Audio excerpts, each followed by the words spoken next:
Essa noite eu gostaria de compartilhar com os irmãos uma mensagem que falou muito ao meu coração. Eu a ouvi pela primeira vez, eu não fiz ela, na verdade eu me inspirei nela. As aplicações serão diferentes para a nossa igreja, mas eu tive a curiosidade de pesquisar ela no dia que pastor Ed René veio aqui, na nossa igreja. E foi uma coisa que ele falou que o pastor, há 25 anos atrás, o pastor Bruce Wilkinson, um pastor que escreveu o livro de Oração de Jabez. E não existia essa mensagem. Na verdade, eu só consegui descobrir essa mensagem porque foi uma coisa que Deus queria realmente me ensinar pessoalmente. Eu estava estudando um livro de Juízes, e eu tenho estudado também o livro de Juízes para você, de Timothy Keller, e foi algo que eu não acredito que é por acaso. Estudando o capítulo 2 de Juízes, tem um texto que fala sobre gerações. E estudando isso, eu lembrei que o pastor Ed René disse que tinha uma mensagem sobre gerações. E essa mensagem é uma mensagem que tem a ver com o simbolismo que a gente vai fazer aqui hoje. E eu pude apresentá-la no acampamento dos adolescentes, compartilhei com Eliel, e Eliel também achou interessante compartilhar com vocês aqui hoje. E o texto que está na Bíblia, que a gente vai ler nesse momento, e eu gostaria que você pudesse abrir a sua Bíblia em Juízes, capítulo 2.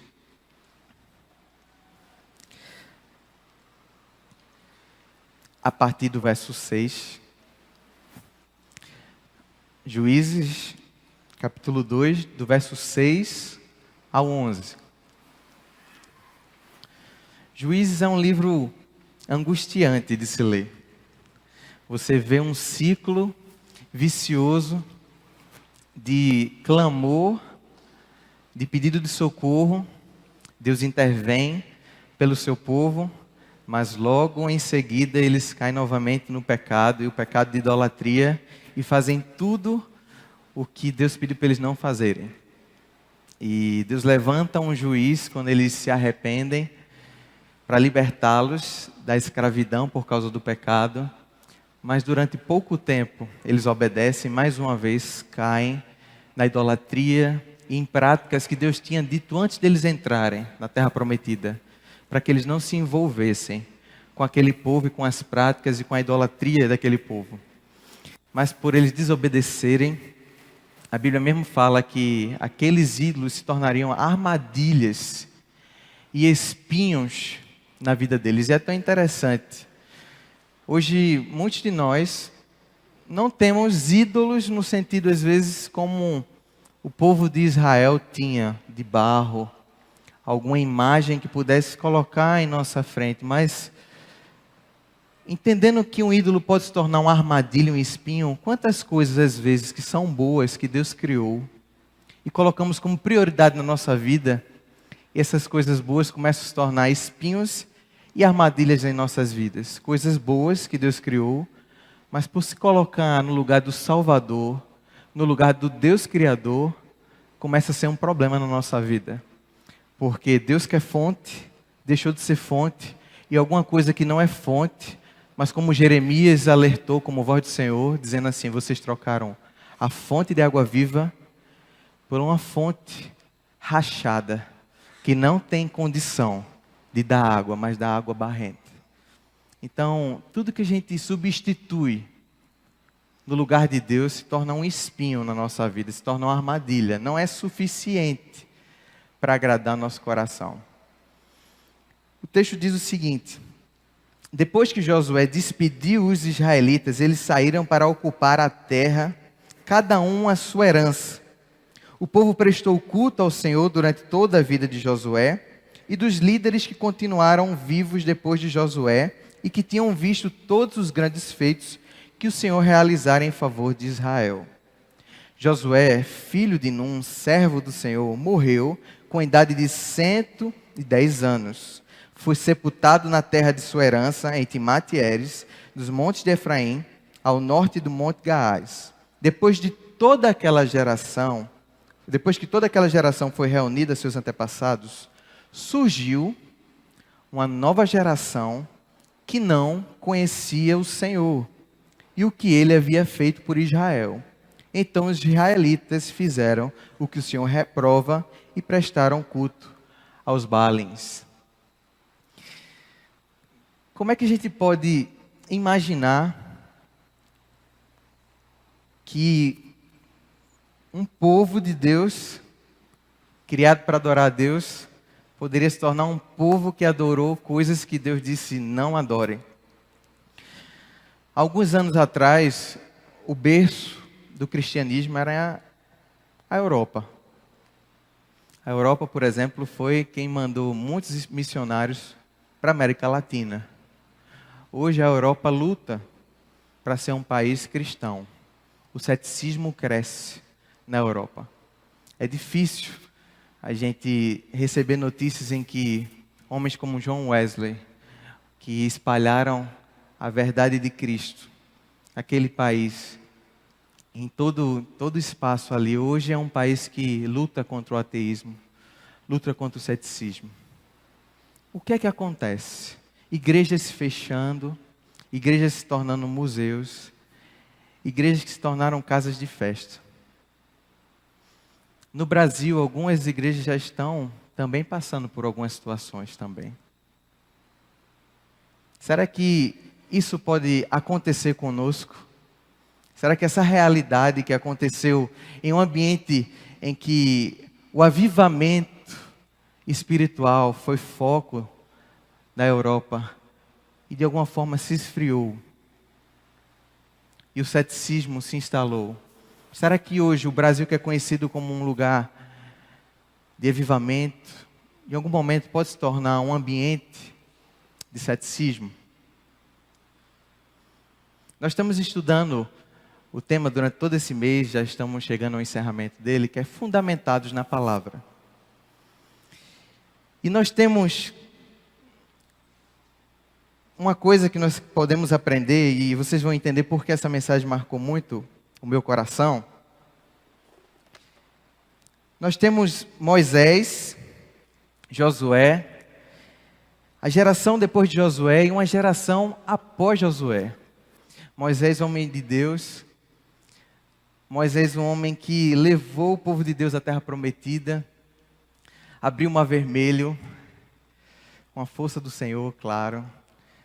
Antes disso, Deus fez com que as 10 pragas ocorressem ali no Egito e Deus libertou o seu povo. A Páscoa é o maior simbolismo de que Deus libertou o povo e apontava para Jesus Cristo. Jesus, a verdadeira Páscoa, aquele que morre, né? O Cordeiro de Deus. E durante a passagem no deserto, Deus protegendo o seu povo com a nuvem, com a coluna. E tudo isso o povo de Israel percebendo.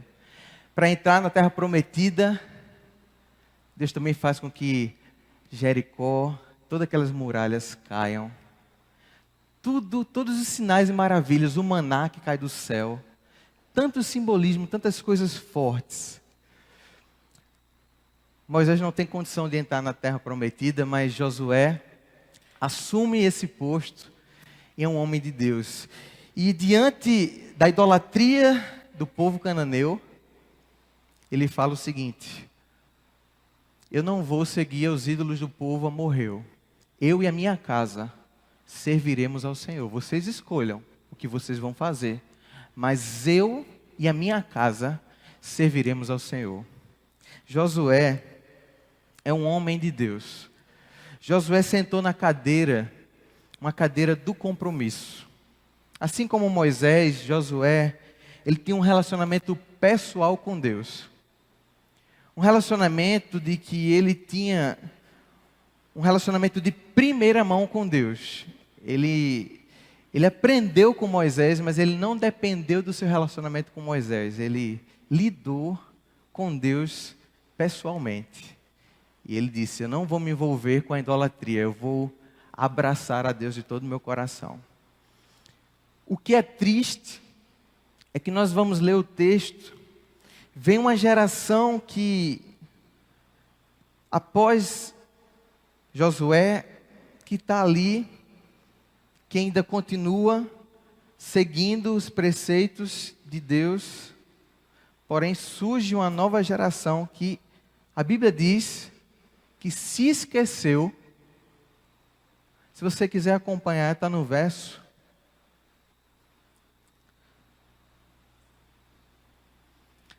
10. Surge uma nova geração que não conhecia o Senhor. Algumas versões dizem, se esqueceu. Pastor Timothy Keller, ele usa uma expressão interessante, que não é que eles se esqueceram ou não conheciam porque nunca ouviram falar. Mas é porque eles não tinham apreço. Eles não tinham o valor, eles não tinham o cuidado, eles não tinham a paixão que aquele povo anterior a eles tinha. Eles não tinham o valor que Josué teve, que Moisés teve, a todo o conhecimento que Deus fez. Eles não se importavam. Simplesmente aquilo não era caro, aquilo não era valioso para eles. E aqui nós vamos representar com 3 cadeiras, 3 gerações. E uma coisa que se repete na Bíblia. Quem podia imaginar que uma geração de adorador poderia ter netos completamente descomprometidos com Deus?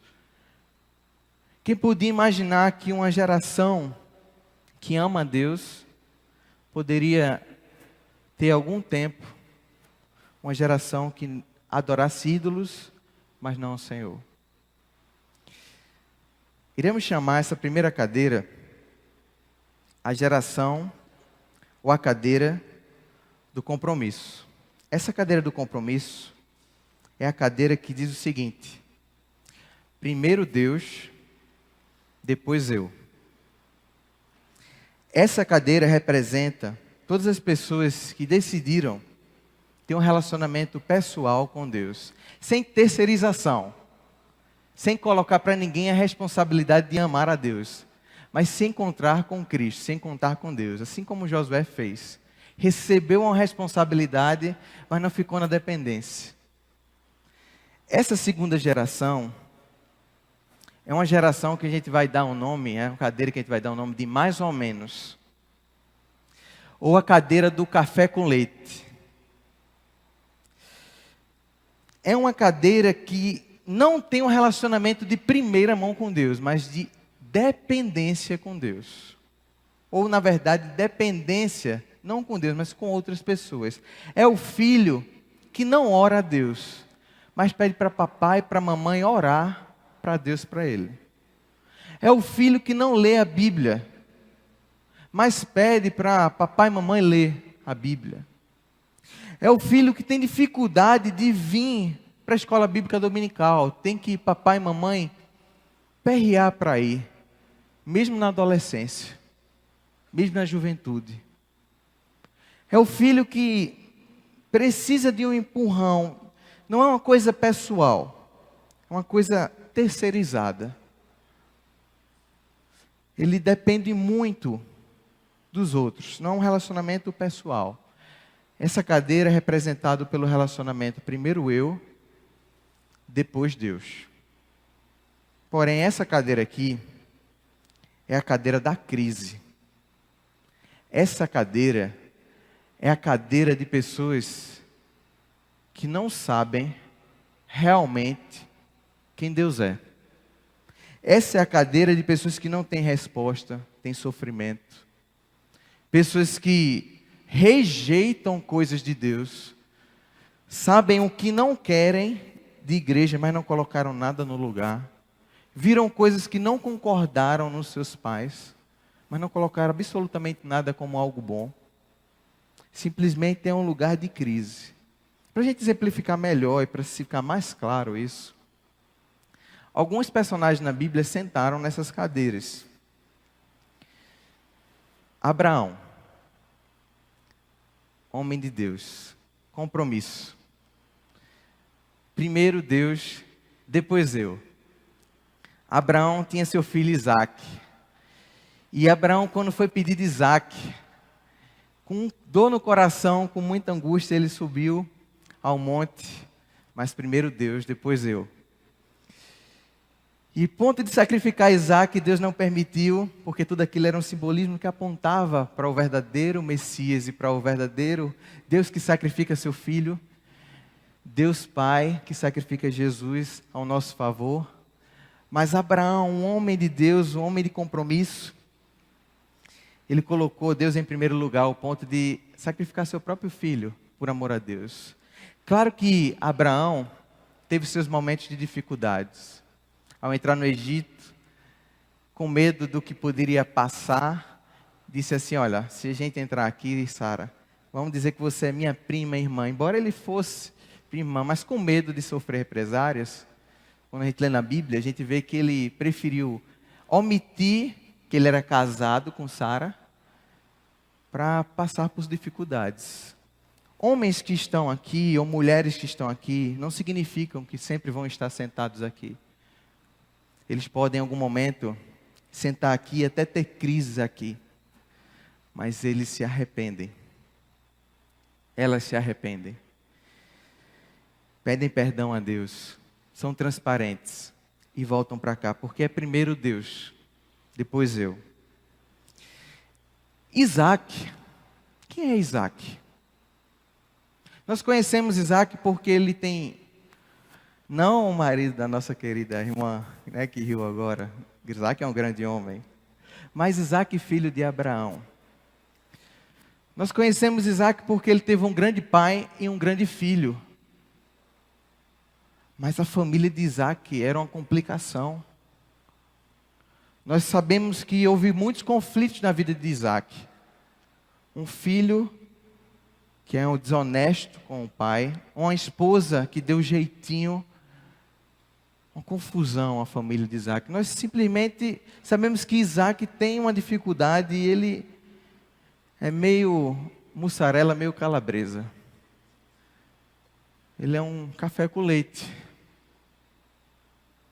E ele gera um filho em crise, Jacó. Jacó significa seu nome suplantador, aquele que pega pelo calcanhar. Traduzindo, pilantra. Arma uma situação com o pai, com o irmão e com o sogro. Ele passa o pé em todo mundo. É um cara em crise. Ele nem sabe quem é, mas ele sabe que ele quer buscar alguma coisa. Ele não tem uma identidade formada, ele precisa buscar. Ele não quer ser seu pai, mas ele também não sabe quem é. Ele está em crise. Ele lembra quem é o pai do avô, quem é o Deus do avô dele, mas de alguma forma ele está perdido. Ele só muda quando ele se encontra com Deus. E o nome dele muda. De Jacó para Israel. E a gente vai chegar nisso já já. Temos outro nome e outra pessoa que senta aqui. Na cadeira do compromisso. Davi. Homem segundo o coração de Deus. Assassino, adúltero. Você fala assim, está errado. Ele sentou aqui, não? Homens segundo o coração de Deus, mulheres segundo o coração de Deus, não são pessoas impecáveis. São pessoas que quando pecam, se arrependem de todo o coração. São pessoas que quando Deus mostra a verdade para eles, eles transparecem a verdade e dizem, eu pequei. Estou disposto a pagar todo o preço diante do Senhor. E é isso que vemos em Davi. Alguém que se coloca diante de Deus e se arrepende e pede perdão a Deus. E paga o preço por isso. Embora tenha caído em algum momento, ele volta. Primeiro Deus, depois eu. E ele é um homem segundo o coração de Deus. Davi, eu já tive um professor que ele falou que Davi, ele pecava, ele era um homem segundo o coração de Deus, e uma das características dele é porque ele pecava criativamente. Como assim? Você não vê Davi repetindo os seus erros. Você vê Davi se arrependendo e sendo constrangido de fato por Deus, aprendendo com seus erros. Ele peca diferente, mas quando Deus ensina ele, ele entende a lição. Homem segundo o coração de Deus. Salomão. Meia portuguesa, meio calabresa. Café com leite. Homem que teve um privilégio que poucos homens tiveram. Deus deu a oportunidade dele pedir uma coisa e ele ia ganhar. E ele pediu sabedoria. Que homem inteligente. Pessoas do mundo inteiro iam buscar conhecimento com ele. Só que ele começa, com um poder que recebeu, a fazer 3 coisas que um rei foi alertado, desde a lei de Deuteronômio, que não poderia fazer. Acumular cavalo, ouro e mulheres. Simplesmente Salomão começa a fazer as 3 coisas que um rei não deveria fazer. Essas 3 coisas representavam poder em guerra, sexo e dinheiro. Ele começa a acumular de uma maneira muito grande.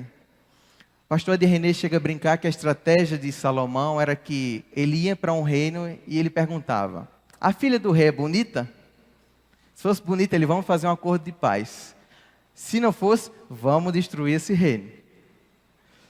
Praticamente, Salomão na Bíblia, a Bíblia diz que ele tinha 700 esposas e 300 concubinas. Vai que não desse certo com as 700, ele tinha mais 300. E a situação é tão complicada com Salomão,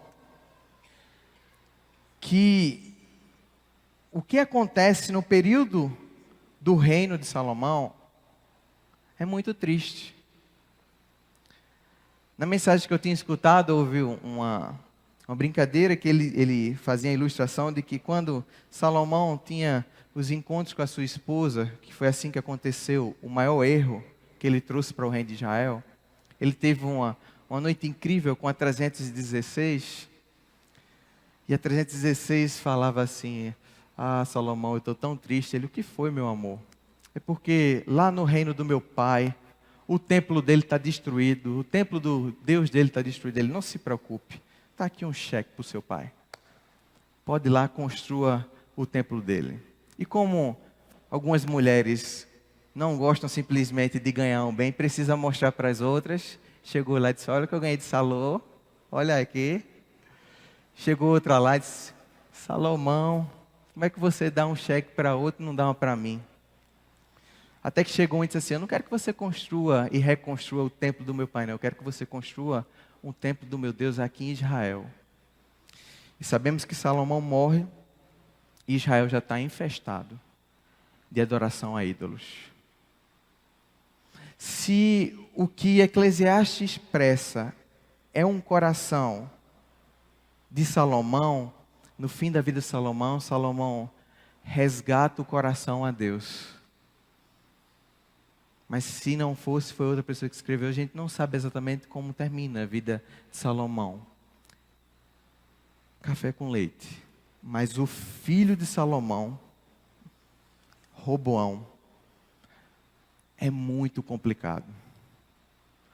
Roboão simplesmente divide o reino de Israel. 12 tribos. 2 fica para um lado, 10 para o outro. Ele chega nos conselheiros do rei e fala assim: o que é que você acha que eu devo fazer com o reino aqui? Ele: olha, cuidado para não fazer um trabalho muito pesado, né? A gente tem que pegar leve. Aí ele fala com outros conselheiros, os conselheiros mais jovens, ele fala: não, vamos fazer um negócio mais pesado. Ele fala assim: o meu dedo midinho é mais grosso do que o do meu pai. Eles vão sentir escorpiões nas costas. E esse homem, com a sua falta de sabedoria, ele fala assim: eu não quero ser o que meu pai foi. E ele divide o reino de Israel. Um cara em crise. Um cara que detona o reino. O que é que isso aqui expressa para a gente? E por que isso tanto falou meu coração? Eu tive um pai, eu tenho um pai, eu tenho uma mãe que, para mim, é uma expressão de que senta aqui. E eu vejo muito no meu pai e na minha mãe uma expressão de amor a Deus. Isso me fez refletir muito, muito, muito. Senhor, eu estou sentado aqui. Será que eu dependo muito de papai e de mamãe? Quando eu estou em crise, preocupado, para Ele me ajudar nas minhas dificuldades. Para que Ele me levante nas circunstâncias. Se eu penso que estou em crise, é Ele que vai me ajudar. Será que meu relacionamento contigo é de primeira mão ou é terceirizado? Irmãos, um dos textos mais incríveis do Antigo Testamento que eu acredito que fala sobre educação de filhos, e é muito conhecido, nós conhecemos, é Deuteronômio capítulo 6, que diz, capítulo 6, versículo 4 ao 9. Ouça, ó Israel, o Senhor nosso Deus é o único Senhor. A gente tem que ser fundamentado na palavra. Ame o Senhor, o seu Deus, de todo o seu coração, de toda a sua alma e de todas as suas forças. Primeiro Deus, depois eu. Que todas as palavras que hoje lhe ordeno estejam em seu coração. Ensine-as com persistência a seus filhos. Converse sobre elas quando estiver sentado em sua casa, quando estiver andando pelo caminho, quando se deitar e quando se levantar. Amarre-as como sinal nos braços e prenda na testa. Escreva nos batentes na porta de sua casa e em seus portões. Uma das coisas que eu entendo muito forte nesse texto é que para realizar isso aqui, existe que tem que se ter uma coisa chamada tempo. Hoje nós acreditamos que a coisa mais importante para dar aos nossos filhos se chama dinheiro. Então a gente acredita que para um filho ser feliz é dar a melhor escola, é dar o melhor lazer, a melhor roupa, a melhor tudo. E o que mais privamos hoje dos nossos filhos é o tempo. Porque para ensinar, para conversar, sentado em casa, quando estiver andando no caminho, e quando se deitar e se levantar, é necessário duas coisas: tempo e conhecer o Senhor, o nosso Deus. Sem essas duas coisas, não há como ensinar os nossos filhos a amar o Deus que nós amamos. Às vezes queremos dar coisas que não vão dar condições dos nossos filhos amarem a Deus. Uma das coisas mais importantes que a gente escuta da boca de Josué é que ele fala o seguinte: eu e a minha casa serviremos ao Senhor. Havia um valor na casa de Josué, eu acredito que há na casa que houve na casa do meu pai. Enquanto eu estava na casa do meu pai e da minha mãe, eles fizeram de tudo para que Jesus fosse a referência na minha vida, e na minha irmã, e da minha priminha Juju, que é considerada minha irmã. Eu posso, hoje que estou fora de casa, até sentar aqui e aqui. Mas eu não tenho condição de dizer a vocês que enquanto eu estive na casa do meu pai e da minha mãe, que eu poderia sentar em outro lugar, porque enquanto eu estive lá, eu e a minha casa servimos ao Senhor. Porque enquanto ele estava andando, conversando, agora deixa eu falar uma coisa para vocês. Eu vi meus pais em algum momento aqui. Eu vi em algum momento de crise. Mas eu vi o arrependimento deles. E esse arrependimento me ensinou a me arrepender também. Me ensinou a ter transparência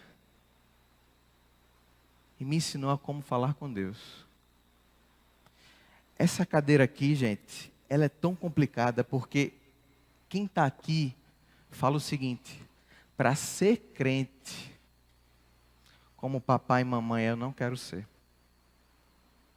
Porque essa cadeira aqui, quem está sentado nela aqui, vê gente que está aqui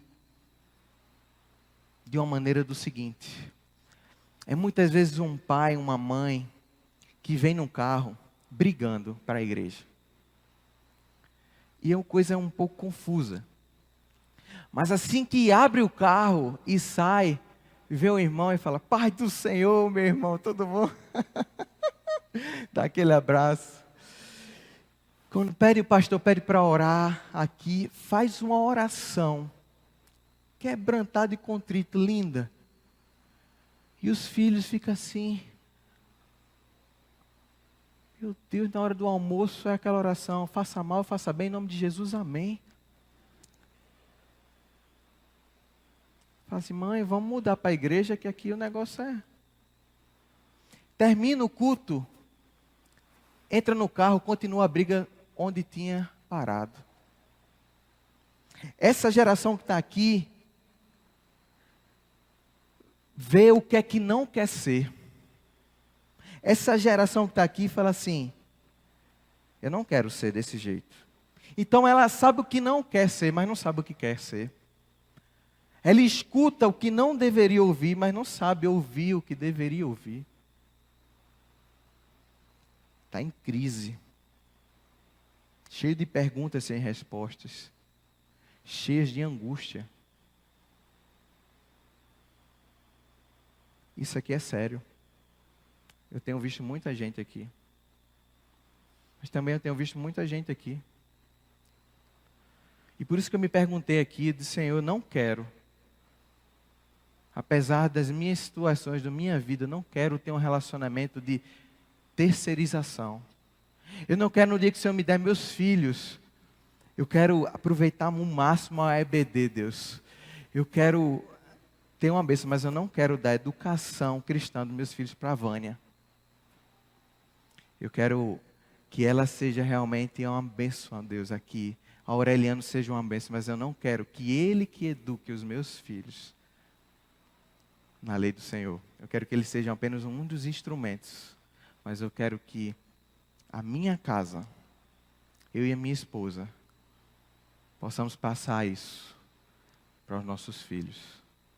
Porque eu não sei o resultado que eles vão ter, mas pelo menos eles vão poder dizer que lá em casa, papai e mamãe serviram ao Senhor. Porque, sabe quem está aqui em crise? Precisa lutar com Deus. Como assim, Tiago? Precisa fazer feito Jacó. Levantar suas questões para Deus. Colocar diante dele. Porque esse cara, Jacó, estava cheio de questões, com medo de enfrentar Esaú. E ele manda sua família, manda seus filhos, manda tudo na frente. Sabe por quê? Para ele dizer assim, comoveu o irmão. Se você já leu o texto da Bíblia. Para que o irmão não matasse ele. E ele encontra o anjo do Senhor. Mas sabe o que acontece ali, gente? Ele encontra Deus, na verdade. Ele encontra uma teofania, que é um termo teológico para dizer que ele encontra Deus. E o que acontece quando ele encontra Deus é que quando a gente luta com Deus, a gente perde. E Deus muda quem nós somos. A gente perde nas nossas argumentações, porque Deus mostra que aquilo que a gente acreditava era baseado no que os outros falavam dele, e não quem ele era. Quando a gente conhece Deus, a gente vê que ele é muito maior do que as nossas expectativas, muito melhor do que as nossas situações que pensamos, e as nossas frustrações são superadas. Esse pessoal aqui às vezes fala assim, eu não quero ser. Esse pessoal fala que Deus é um Deus que cura. Minha mãe passou por dificuldades, Deus não curou. Está em crise. Ele precisa encontrar um Deus que ampara ele nas suas crises, nas suas dificuldades. Quem está aqui sabe que nas crises, Deus ampara apesar das crises. O que eu quero dizer com tudo isso? Tem um último texto, lá no finzinho de Juízes. É um texto muito triste. Fim de Juízes termina de um jeito, falando o seguinte, Juízes 21, 25. Naquela época, não havia rei em Israel. Juízes 21, 25. Cada um fazia o que lhe parecia certo. Juízes é um livro que termina um ciclo de uma nação sem referencial. E por isso que cada um fazia o que achava que era certo. Cada um fazia o que o seu coração dizia o que era bom. Até chegar Samuel, um juiz, um sacerdote, um profeta, que é usado por Deus para escolher um rei. E um rei é colocado ali. Mas sabe o que é que esse texto representa para a gente? Sem um rei na nossa vida, não tem como. Nós temos direção na nossa vida, a gente faz o que o nosso coração manda. Essa cadeira aqui é a cadeira de gente que já entendeu que o rei da sua vida é Deus. E é primeiro Deus, depois eu. Essas duas, o Senhor ainda não é o rei, de fato. Essas duas precisam se resolver com Deus. Essa aqui é primeiro eu, depois Deus. Essa aqui é primeiro eu, depois eu, depois eu. Eu não sei em que cadeira você está sentado. Aqui não é uma cadeira de impecáveis, é uma cadeira de arrependidos. O meu clamor, o meu chamado é de pessoas que possam sentar nessa cadeira, para que mais gerações possam ser abençoadas, para que a gente possa ter a alegria de chamar e convidar outras gerações para andar seguindo ao Deus que nós amamos. Porque o que deixa essa geração em crise é porque essa geração fala muito: faça o que eu digo, mas não faça o que eu faço. E nós precisamos ter integridade. Esse é o chamado que Deus tem feito para a gente. E a gente precisa estar bem estabelecido na palavra. Precisa amar a Deus de todo o nosso coração. Se você está nessa cadeira, fala com Deus agora. Fala com Ele das crises que você tem na sua vida, as dúvidas. Fala com Deus daquilo que você sempre não concordou. Daquilo que você sempre achou complicadíssimo. Sempre que você disse, para ser cristão dessa maneira, eu não vou ser. Deus quer mostrar a você o que é de fato ser cristão. Deus quer te dar uma nova identidade. Deus quer mostrar a você o que é de fato ser um filho amado por Ele. Deus quer mostrar a você o que é ser nova criatura. Se você está nessa cadeira, se arrependa. Se você está nessa cadeira, coloque-se diante do Senhor e diz assim: Deus, nem eu quero mais viver na dependência. Se eu sou um filho mais jovem, eu não quero estar dependendo de papai e mamãe. Sempre sendo empurrado nas coisas. Sempre dependendo de alguém para te buscar. Eu quero ter um relacionamento de primeira mão. Se eu já sou mais velho, assumir o compromisso de amar a Cristo, não pela metade, mas de todo o coração, entendendo que essa nova geração não ouve tanto mais pelos ouvidos, mas pelos olhos, pelo que vê. E a nossa vida é o principal palanque, é o principal megafone de quem Cristo é. E é necessário se arrepender e pedir a Deus misericórdia, para que os nossos filhos possam ver o arrependimento no nosso coração. E se você está nessa cadeira, que privilégio. E se você é a primeira geração de pessoa que começou a caminhar com Deus, que privilégio, que responsabilidade. Sabe por quê? Porque você pode até cair em algum momento, mas também você vai ter a oportunidade, eu tenho certeza, de caminhar com Deus e o seu filho, ou quem acompanhar você, poder ter a alegria de dizer assim: eu vi papai e mamãe cair, mas eu vi quando se levantou, pediu perdão a Deus e voltou para a cadeira do compromisso. Eu quero fazer um convite para vocês. Eu não sei, na minha caminhada, eu me vi muito aqui. Porque eu nasci num lar cristão. Mas eu vivi muitos momentos assim, de tanto com amor com Deus, mas alguns momentos tendo que ser impulsionado. E graças a Deus, alguém me ajudou. Você fala assim: Tiago, você não peca, não? Claro, peco bastante. Sou alguém em recuperação porque Deus me ama e me ajuda. Minha vida é de arrependimento. E eu quero viver primeiro Deus, depois eu. O meu convite são convites muito simples. Se você nunca entregou a sua vida a Jesus Cristo como alguém dizendo assim: Ele é o Senhor da minha vida, minha identidade está nele.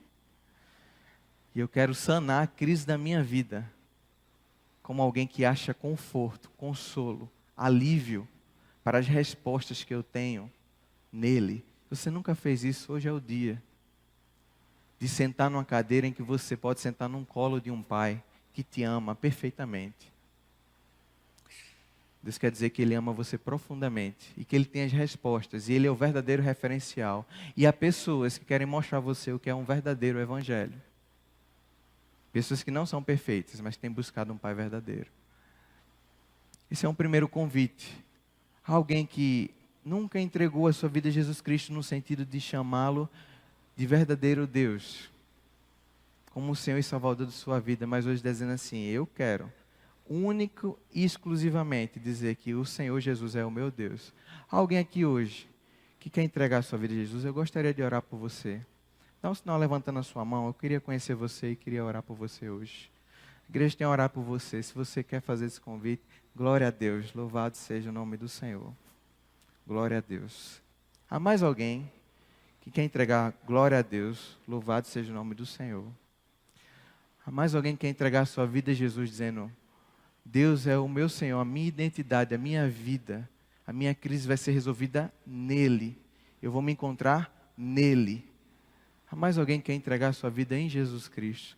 Glória a Deus, louvado seja o nome de Jesus. Há mais uma pessoa que quer entregar a sua vida a Jesus Cristo. Entendendo a sua identidade, a sua crise sendo resolvida em Jesus. Encontrando o padrão, a resposta nele. Dá um sinal levantando a sua mão, eu quero conhecer você. A igreja tem orado por você.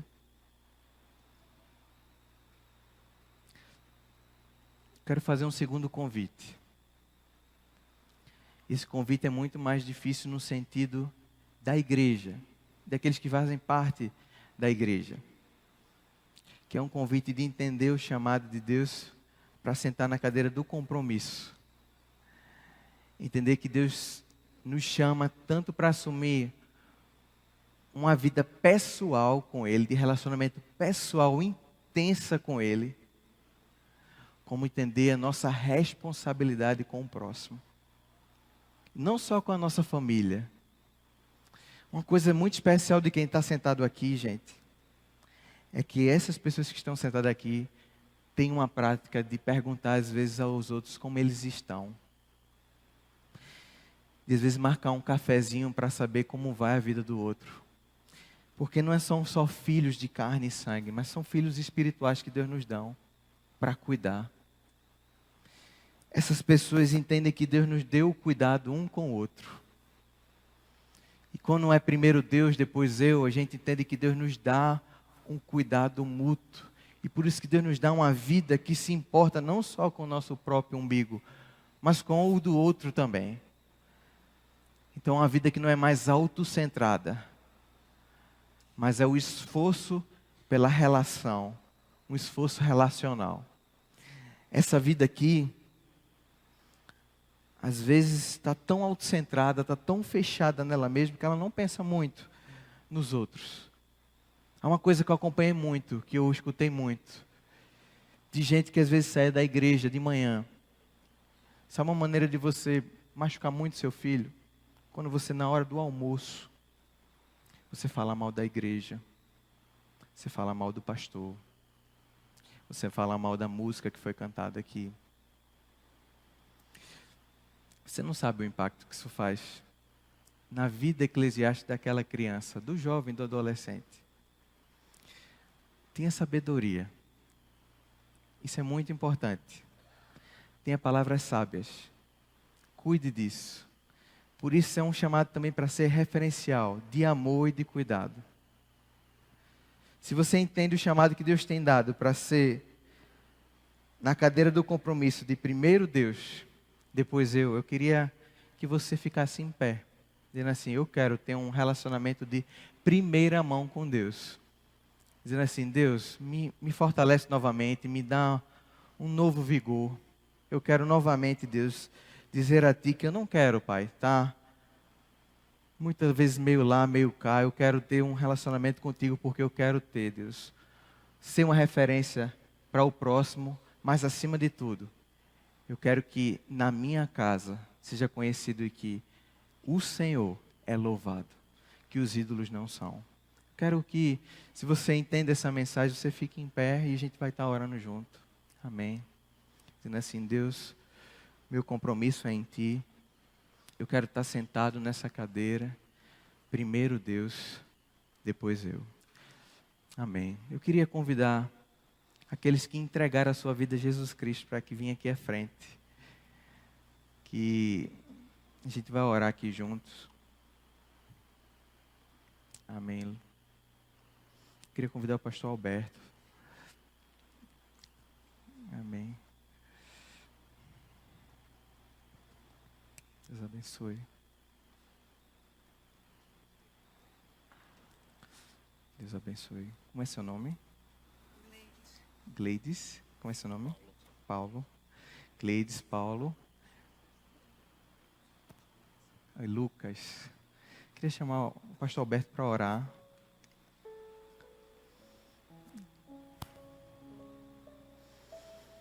Convido todos a se colocarem de pé nesse instante e estaremos nos colocando diante de Deus em oração. E fica o desafio do arrependimento, o desafio de reconhecermos os nossos erros e podermos voltar a sentar na cadeira do compromisso. Louvado seja Deus pelas vidas que dão o passo de entrega, que Deus esteja confirmando no coração de cada um a importância deste passo. Estive dizendo a eles que lá no céu há uma festa por uma pessoa que entrega a sua vida nas mãos de Jesus. E nós aqui estamos em festa também por isso. Louvado seja Deus pela vida de cada um. Vamos orar. Baixe sua cabeça, feche seus olhos. Senhor Deus, louvamos o Teu nome, Pai. Agradecemos porque a Tua palavra nos traz orientação, exemplos até de servos Teus do passado, que agiram de acordo com a Tua vontade, assumindo o compromisso de estar diante de Ti, reconhecendo o Teu senhorio na vida. E mesmo tropeçando, mesmo cometendo erros, mas prontos a reconhecer os erros, a fazer aquilo que o Teu Filho Jesus disse no início do Seu ministério: arrependei-vos e crede. Assim, Senhor, que possa haver em cada um de nós também essa disposição para o reconhecimento do erro, para voltar aos Teus pés, para buscar um relacionamento pessoal contigo, Teu senhorio nas nossas vidas. Agradecemos porque podemos aprender também com os erros daqueles que não conseguiram ter esse relacionamento pessoal, individual, e que possamos, Pai, estar buscando Te conhecer cada dia mais. A Tua palavra nos orienta a conhecer e continuar conhecendo a Ti.